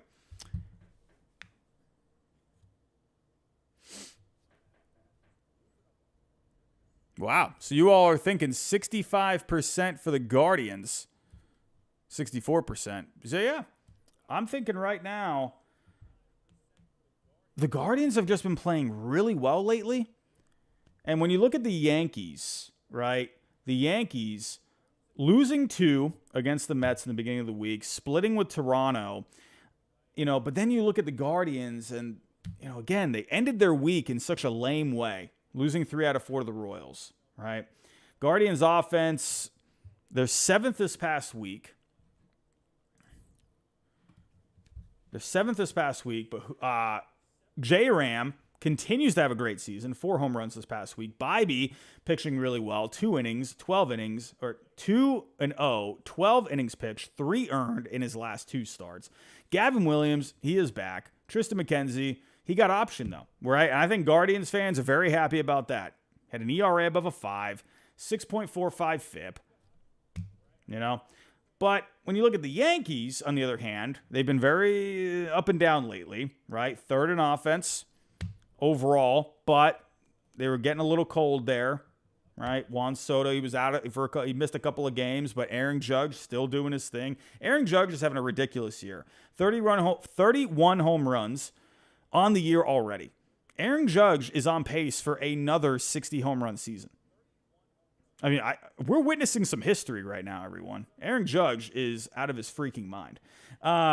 Listen to the slash line for Aaron Judge on the year. He's hitting .316 with a 1.144 OPS, 31 homers, and 82 RBIs in 84 games. That's insane. Insane. Soto, a couple of home runs this past week. Wells and Grisham are hitting pretty well. Ben Rice, he's been pretty solid since getting called up.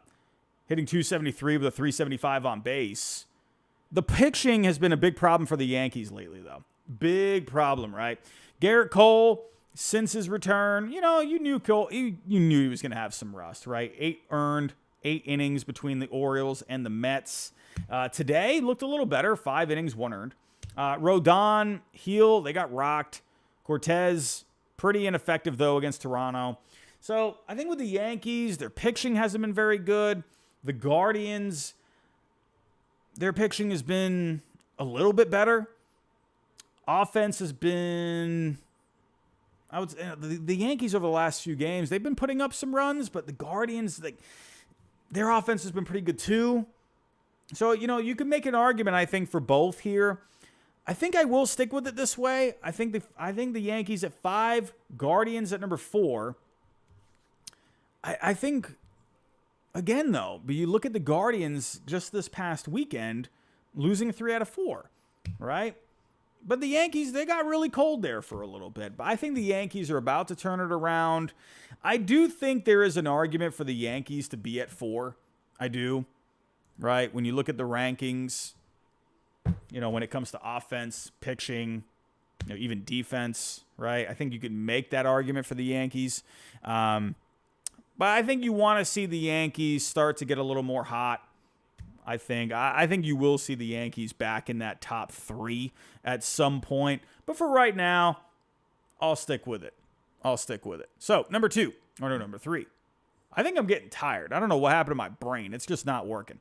I got the Dodgers at number 3. Up and down week for the Dodgers. Sweeping the White Sox, losing 2 out of 3 against the Giants. Ohtani had a few homers this week. Their pitching's been pretty solid overall. 8th overall. Gavin Stone had a complete game shutout against the White Sox. The Dodgers, they're good. What else is there to say about the Dodgers, right? They hit, they pitch. Also, shout out to Rojas, hitting pretty well lately. So, people have been saying maybe the Dodgers can go for a shortstop at the deadline. Could this be an opportunity, right, for maybe Rojas to take that position by the horns, and then when Betts comes back, he can play second. What do you do with Gavin Lux? I don't know. We'll see. Right, Gavin, he's been showing some signs lately. I don't know, but Rojas, you got to give him some credit. You got to give him his flowers. He's been hitting pretty well. A bummer of a weekend for the Dodgers, losing 2 out of 3 to the Giants. Obviously, great for the Giants and Giants fans out there. So, it is what it is. Number 2, we got the Orioles. Sure, they lost tonight, but they won the first 3 against the Rangers. They did lose 2 out of 3 to the Guardians. No, just because the Guardians, they won 2 out of 3 there. Not going to put the Guardians ahead of the Orioles. I really like this Orioles team. They rank so well in pretty much every category across the board. They're 3rd in offense this past week. One of the best offenses in Major League Baseball. Gunnar Henderson, Westberg, red hot. Henderson over his last 7 games, hitting .423, slugging .731, 2 homers in his last 7 games. He's going to be in the home run derby. He announced that tonight, so that should be pretty fun. Westberg, he's solid. He's hitting over 300, slugging over 500 with 3 home runs in the last 7 games. Santander keeps providing the power. Love this offense with the Orioles, man. I wonder if they add something to it by the deadline. I think they need to go after Garrett Crochet. I think they're so perfect for Garrett Crochet. It's just such a good fit, right? When you look at the pieces the Orioles can offer, at some point, man, you got to go make a move. If you want to go win a championship, you got to make a move, man. I'm sorry, but when you go look at teams, for the most part, every team that's won a championship, you got to go pull the trigger on something, and every time if I go make a trade video or something like that, every single time, I post an Orioles trade, it's always there's always pushback on it. No way we should give up Sam Basayo. No way you should give up Kobe Mayo. Well, you know what? How many teams in the past that have won a World Series had to give up a piece that was untouchable, right? Sometimes you got to go make that move. I think this could be the year for the Orioles, man. I think this could be it, right? They got a shot here. In my opinion, I think this is easily one of the they're just so good, right? Burns, he looked great against the Rangers this weekend. 7 innings, 1 earned. Grayson Rodriguez, 7 innings, 2 earned against the Guardians. They just need more pitching, right? Is Garrett Crochet that answer? I wonder about the innings with him at the end of the day. We'll see. So, but I just love what the Orioles are doing. And number 1, I'm sticking with the Phillies. Winning 2 out of 3 against the Tigers. They split with Miami. Harper Schwarber, though, going on the IL. Bummer. Harper, he was red hot before he went on the IL. Tweaked his hamstring there, running down to first. But Harper, goodness gracious, he was red hot. Bummer for the Phillies there. But They got other guys picking up the slack. Turner, it was his birthday today, came up with a clutch hit to help them win today. Marsh, Stott, boom, hitting well. Boom, homer today. Turner had the go-ahead RBI base hit in the 7th inning. They continue to get great starting pitching. They're first overall in Major League Baseball. Christopher Sanchez, ever since he got that extension, he's pitching his butt off right now. Complete game shutout against the Marlins on Saturday. 3-0 in his last 3 starts with a 0.39 ERA. Wheeler, 6 2/3, 2 earned against Miami. Nola with a quality start against the Marlins. Hey, you know what? I'm sticking with the Phillies in the 1 spot. I think if the Orioles had won both of their series this week, I think you could go maybe the Orioles at number 1. I'll stick with the Phillies there. And again, getting back to the top 10, I think you could make the argument for the Brewers to be in that 6th spot. For me personally, I just like the Braves a little bit more right now when I'm looking at the rankings. I'm not a big fan of the Brewers starting pitching. All right, I'm just not. I don't know, man. And if the Brewers add something at the deadline to help that rotation, I mean, because when I'm looking at the Brewers, they rank 25th overall in starting pitching, 15th in relief pitching, and I'm looking at Atlanta. They're 2nd overall in starting pitching, 6th overall in relief pitching. Yeah, the offense has been a little bit cold, but, they're still top 15 overall when it comes to the offense. I see everyone in the chat like, no way, Brewers over the Braves. Listen, the Brewers, they have a bottom 5 pitching staff. I know the truth might hurt there. I know. And I know Jerry. Tobias Myers, he's been really good lately. Freddie Peralta was really good. But I just don't trust the Brewers pitching staff as a whole right now. I like the offense. The offense has been spectacular. But, sorry, the Brewers rank 25th overall in starting pitching. They're bottom half when it comes to relief pitching. It is what it is, right? The Braves, I just think they're going to be getting it moving here, right? I think they're going to start racking up some wins. And that's just me. Sorry, I'm a numbers guy. Yeah, you can look at the standings all you want. Yeah, I mean, when you look at the standings, I mean, we'll take a look-see. Let's take a look-see, right? Yeah, Brewers 50-34. Yeah, Braves 46-36. But sure, Brewers got the better run differential. But I think for the Braves, when you take a hit like they did, losing Ronald Acuna Jr., that gets, in my opinion, that gets everything out of whack. I don't know, man. I just think the Braves, you got to just let them kind of come together here. I think Anthopoulos is going to make a move for that offense. The pitching has been fantastic. Sorry, I like pitching. In my opinion, I like that Braves pitching staff way more than the Brewers right now. That's just it. Yeah, the Brewers, they can string together a couple of starts here, like, to Myers and Peralta. I don't know, man. Like, if I'm in the playoffs right now, like, if I got Chris Sale, Max Fried, Reynaldo Lopez, or Freddie Peralta, Tobias Myers, I mean, which way are you going there?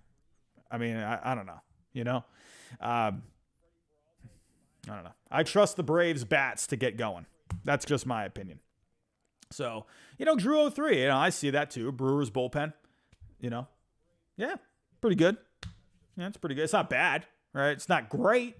It's not one of the better bullpens in Major League Baseball, all right? They're 15th overall. They're right there in the middle, they're getting it done, I like the upside more of the Braves bullpen personally.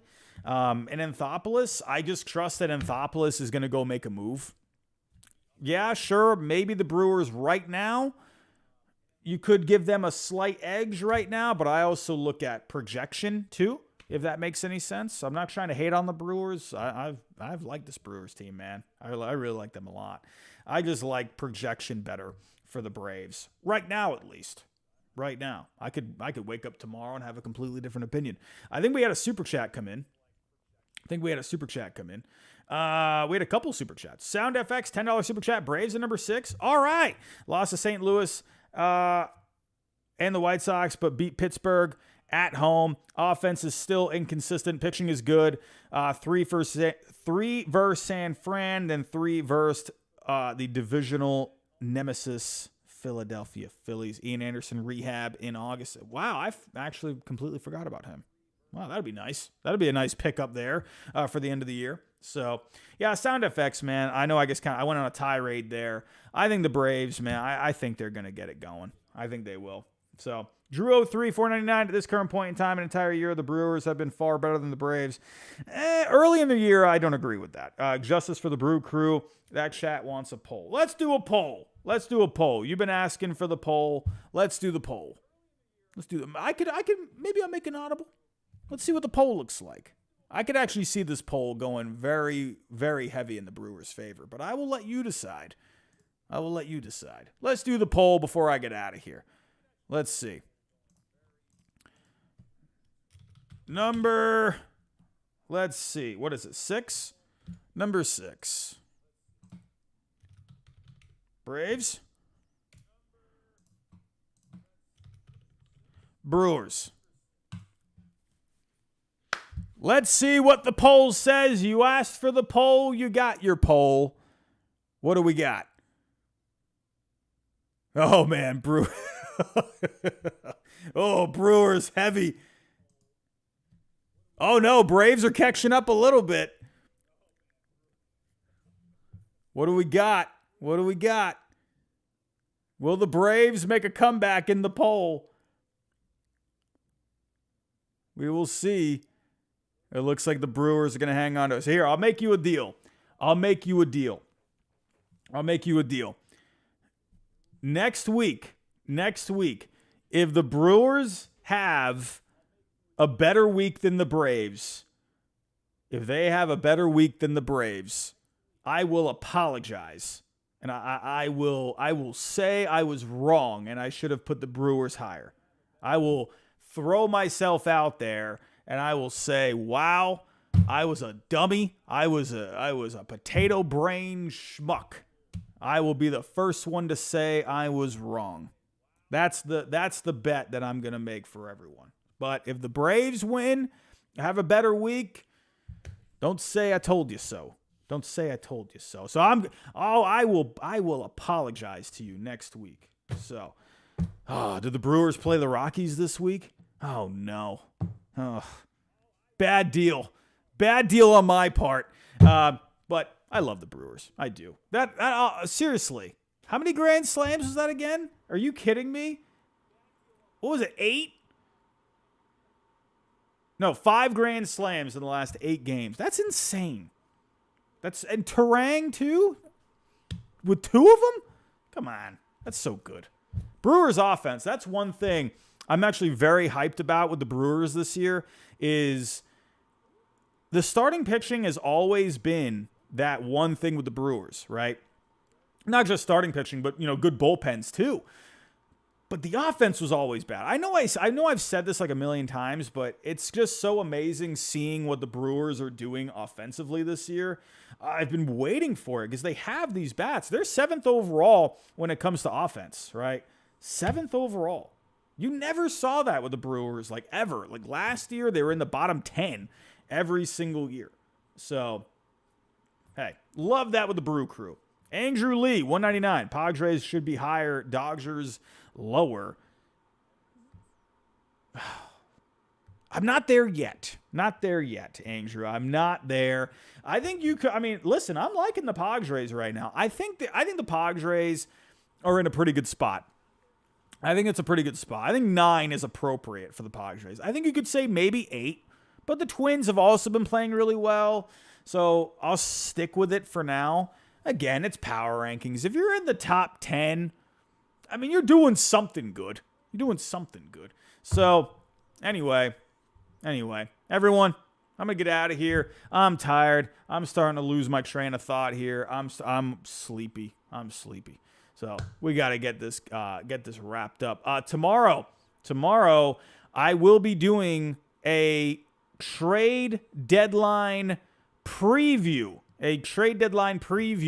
Live with John of baseballtradevalues.com. Make sure you're here for that tomorrow. We're going to be talking trade candidates. We're going to be talking the trade market. You want to be here for that. Every year we get John on here on the channel, and we just talk shop. We talk trades. I'm very excited for it. So make sure you're here for that, everyone. I think we're going to be at around 9 tomorrow night, 9 o'clock Eastern time tomorrow night. So everyone, that's where I will wrap it up. We'll be back here again, like I said, tomorrow night. Make sure to check out our sponsor, So Rare. And everyone, also, if you can, on the way out, if you can, hit that like button for me, hit the bell notification, share the show, subscribe if you're new. And everyone, go check out the videos. Whoops. That was the wrong button. Go check out the videos that I've been posting. I posted a couple of videos this past week, so go check those out if you have not already. We have a lot of content coming up this for the next, what is it? We got 1 month until the deadline, so there's lots of content coming ahead. So please make sure that bell is turned on. You don't want to miss any of it. So, and we're also probably going to be kicking up some more live streams as we draw closer to the trade deadline. Once we get some rumors and whatnot picking up, we'll probably go live to do some streams to react about some stuff. That'll be closer to the deadline. And then we also got the draft in 2 weeks, right? 2 Sundays from now, we'll have the draft. We'll sit here together. We'll watch it. We'll react to it. We'll have some fun. So, everyone, go have yourself a good rest of your night, and I'll talk to you next time.